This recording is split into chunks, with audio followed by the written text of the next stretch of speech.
Oi, oi, oi, então vamos lá. Petição inicial no extrajudicial. Quando é que a gente pode fazer um inventário extrajudicial? Quando só tem maiores de idade, quando não tem nenhum litígio, quando não tem nenhuma pendência, quando você já tem em mãos a certidão negativa federal, certidão negativa estadual e certidões negativas ou certidão negativa municipal, certo? Você precisa dessas 3 certidões. Também precisa de uma certidão negativa de testamento. Não pode ter testamento, tá? Se tiver testamento, não pode ser inventário extrajudicial. E não pode ter filhos menores ou incapazes envolvidos na situação da herança, herdeiros que sejam incapazes, algum tipo de incapacidade, né, civil, ou que sejam menores de idade, não pode entrar direto no cartório, direto no tabelionato, certo? Então, a extrajudicial, ela precisa ser com acompanhamento de advogado, graças a Deus, né? Tem que ter acompanhamento de advogado, mas tem que ter essa situação. Pode ser mais de um advogado? Lu? Pode, não tem problema. Desde que não haja litígio, você vai ter, ou você vai ser advogado de todas as partes, que é mais comum, ou algumas partes vão ter um advogado, outras vão ter outros, e todos vão entrar em comum acordo. Quando você chega já no tabelionato, você já chega com todas as documentações necessárias. Diferente do processo judicial, o extrajudicial, você já tem que entregar todas as documentações junto com a petição inicial. Tá certo? O formato da petição inicial a gente vai deixar no material de apoio, mas ele é o mesmo formato de uma petição inicial judicial, tá? No extrajudicial tem a mesma formatação. Só que no cabeçalho não vai colocar para o juiz, né? Não vai se colocar excelentíssimo senhor doutor ou senhora doutora juiz do direito da vara tal, da comarca tal. Não é assim. Esse cabeçalho não vai. Então muda só alguns detalhezinhos, mas o contexto total da petição ele é igual. Só que tudo vai ali. Então as certidões vão ali, tem que ter cuidado. Quando pede as certidões, já tem que logo depois entrar com o processo para não perder a validade, você tem que gastar mais, né, com outras certidões novas, porque ela perdeu o prazo de validade.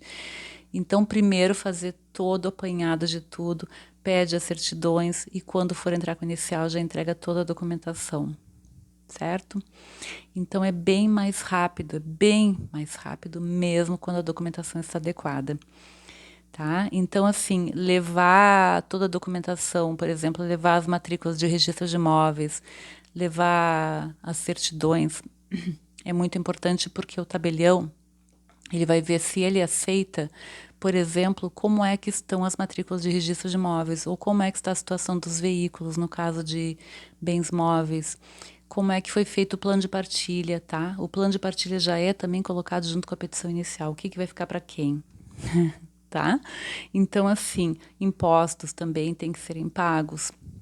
Então, tudo é feito junto com a inicial, tudo é demonstrado junto com a inicial. E depois, aí já é aceito na hora, né, ou não, eles vão ver toda a documentação, vão dizer está tudo ok, ou então vão dizer, não, isso daqui faltou uma averbação de um divórcio que foi feito no ano tal e que não foi averbado nessa matrícula, então não pode ser por aqui.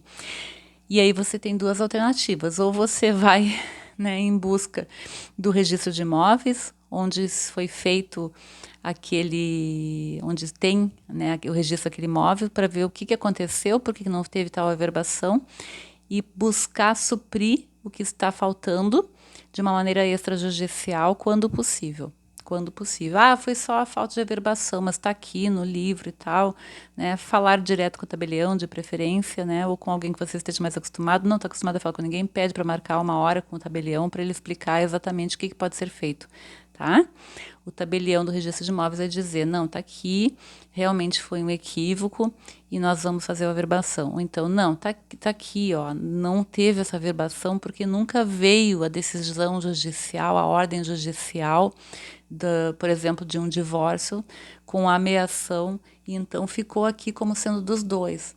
E aí você vai ter que entrar com um processo judicial para conseguir retirar, né, solicitar e ter em mãos a determinação judicial para que seja averbada aquela partilha, para que seja retirado do nome daquela pessoa, daquele cônjuge, ou enfim, regularizada aquela situação na matrícula. Quando dá para regularizar, só assim, sem entrar com o inventário, aí regulariza a matrícula, volta lá no cartório com a matrícula regularizada, com a partilha devidamente feita, e aí sim vai tramitar o processo extrajudicial. Então tem todas essas vias, às vezes, que acontecem, que a gente precisa solucionar para que a documentação esteja toda adequada para se fazer processo extrajudicial. Certo? Então não é necessário quando alguém te diz não em algum dos documentos, quando alguns documentos precisa de alguma averbação, de algum registro, não é necessário necessariamente, né, ficou redundante até, que você entre com um processo judicial do inventário. Não, às vezes você entra só com uma ação judicial ou entra numa ação que tramitou já há muito tempo antes, mas você pega uma procuração e você entra, né, solicitando que seja feita a medida cabível, né, você pede ali naquele processo originário, pede para desarquivar o processo, averigua o que aconteceu, olha, peticiona para o juiz bem direitinho o que você precisa dele para que seja quanto mais assertivo, mais detalhista e mais rápido, mais sucinto, né, mais resumido for o seu contexto, o seu texto, né, mas pedindo assim, olha, aqui em data de tal foi homologado o divórcio, né? Esse aqui é o divórcio, foi homologado o divórcio, aqui em data de tal, e aqui foi determinado que a sentença transitou em julgado, e aqui foi feito o pedido ou não foi feito o pedido para que fosse determinado um ofício, fosse expedido um ofício para se levar a averbação na matrícula do registro de imóvel, de um determinado imóvel que foi partilhado, e então eu preciso que agora aconteça isso, porque se faz necessária essa averbação.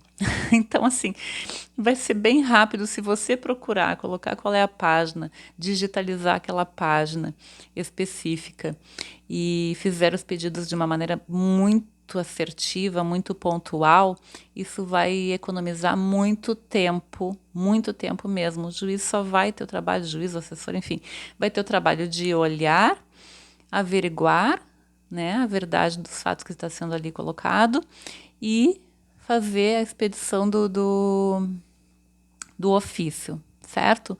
Para que tenha aquela averbação. Muitas vezes é feita a expedição de uma maneira muito célere, direta já para o cartório, que maravilha, mas quando você vê que vai demorar um pouco para sair essa expedição, você pede a expedição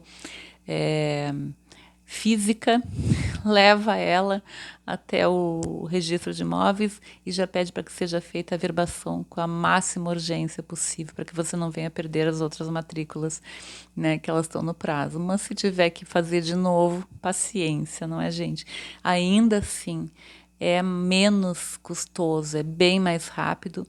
Então, você ganha os honorários mais rápido, o seu cliente ganha também a partilha mais rápido. Então, precisa ter muito esse feeling de que é necessário ou não é necessário entrar com um inventário judicial. Então, nem todo não quer dizer que não pode ser feito inventário extrajudicial, tá?